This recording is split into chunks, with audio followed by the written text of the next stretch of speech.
बैठकीत देखील कार्यकर्त्यांचा आग्रह होता. भारतीय जनता पार्टीच्या प्रत्येक कार्यकर्त्याला वाटतं की आपल्या पक्षाचा सभापती झाला पाहिजे, सभागृह नेता झाला पाहिजे.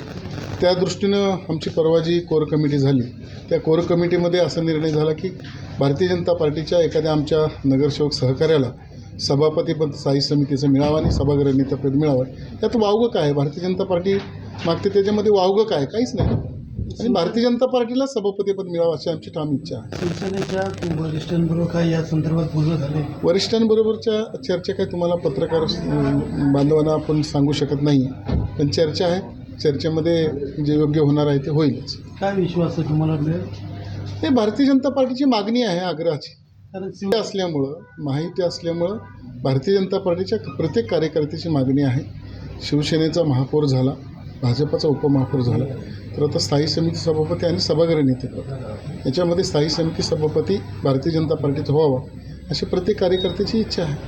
येणार असल्याचं सांगितलं जात आहे. तुमच्या माहितीकरता सांगतो, आम्ही महायुती म्हणून लढलो आहे. भाजपा, शिवसेना आणि RPI अशी महायुती लढलो आहे. इलेक्शनच्या आधीचे गणित, इलेक्शनच्या नंतरची गणित, ह्याच्यामध्ये काय त्याचा विषय नाही. तो आम्ही महायुतीत आहोत. आमचे 50 आहेत, त्यांचे 53 आहे.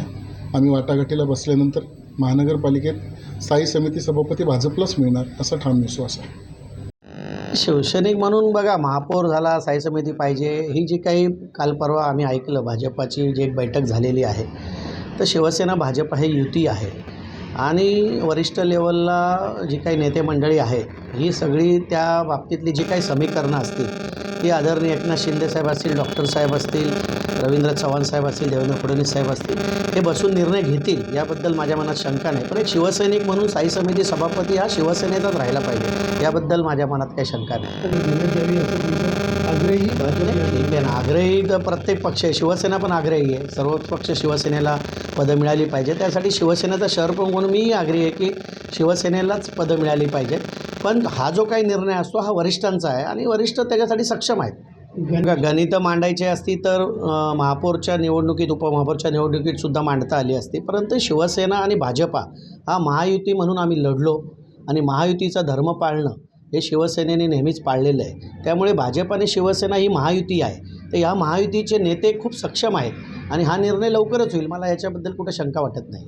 16 तारखेच्या अगोदर ही बैठक होऊन कुठेतरी त्याचा आपल्याला नाही, 16 तारखेला मुळातच फक्त सदस्यांची नेमणूक आहे. त्याच्यानंतर सभापती आणि मग बाकीच्या गोष्टी आहेत. अजून स्वीकृत नगरसेवकची सभा लागलेली नाही आहे.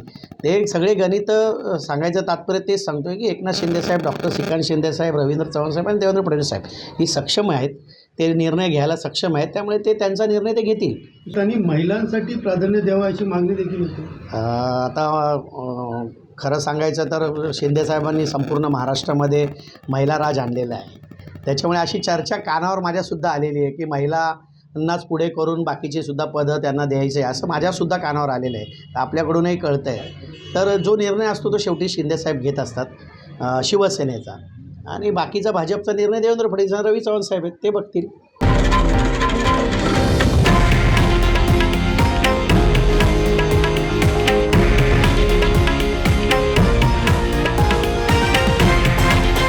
हे आहे देशातील नंबर 1 न्यूज नेटवर्क आणि आपण पाहत आहात TV9 मराठी, एकमेव.